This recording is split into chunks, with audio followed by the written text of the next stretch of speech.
Hello guys, ഇന്നത്തെ നമ്മളെ കഥ ഒരു തട്ടിക്കൂട്ട് പൊതിച്ചോറാണ് കേട്ടോ. ഇന്നലെ തൊട്ടേ ഉണ്ട് പൊതിച്ചോറ് കഴിക്കാൻ ആഗ്രഹം. അങ്ങനെ അർജുവേട്ടൻ ഒരു വാഴയിലൊക്കെ മുറിച്ചു, കഴുകി, വാട്ടിയെടുത്തു. ഇനി കുറച്ച് കറികളും ഫ്രൈയും ഓംലെറ്റും കാര്യങ്ങളൊക്കെ ഉണ്ട് കേട്ടോ. നമുക്ക് ഓരോന്നായിട്ട് നമുക്ക് ഈ വാട്ടിയ ഇലയിൽ വിളമ്പാം. ഇത് ഇവിടുത്തെ തന്നെ ഉണ്ടാക്കിയ കുത്തരി ചോറാണ്. ഈ പുളിശ്ശേരിയും ബീട്രൂട്ട് വറവും ഞാൻ ഉണ്ടാക്കിയതാണ് കേട്ടോ. പിന്നെ ഈ പയറ് വറവ് അത് അമ്മ ഉണ്ടാക്കിയതാണ്.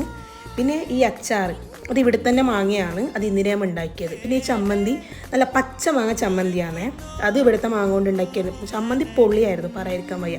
ഈ മീൻ ഫ്രൈ ഹോട്ടലിലാണ് കേട്ടോ. പിന്നെ ഈ ചിക്കൻ കറി അത് ഇന്നലത്തെ ആയിരുന്നു, അതുകൊണ്ടാണ് ഞാൻ കുറച്ചെടുത്തത്. പിന്നെ 2 പപ്പടമൊക്കെ ഇട്ടു. പിന്നെ മുട്ട ഓംലേറ്റ് ഇതൊക്കെ വെച്ച് നല്ല പോലെ ടൈറ്റായിട്ടൊന്ന് കെട്ടി വെച്ചു. ഇനി ഒരു അരമണിക്കൂറേ വെച്ചിട്ടുള്ളൂ, അത്രയും ക്ഷമ ഉണ്ടായിരുന്നില്ല. അങ്ങനെ അവസാനം നമ്മൾ ഈ പൊതിച്ചോറ് അങ്ങനെ കെട്ടൊക്കെ അയച്ചു. കറികളും വറവുകളും ഫ്രൈയും ഒക്കെ മാറ്റി എല്ലാം കൂട്ടി ഒരു പിടി പിടിച്ചു. സൂപ്പറായിരുന്നു.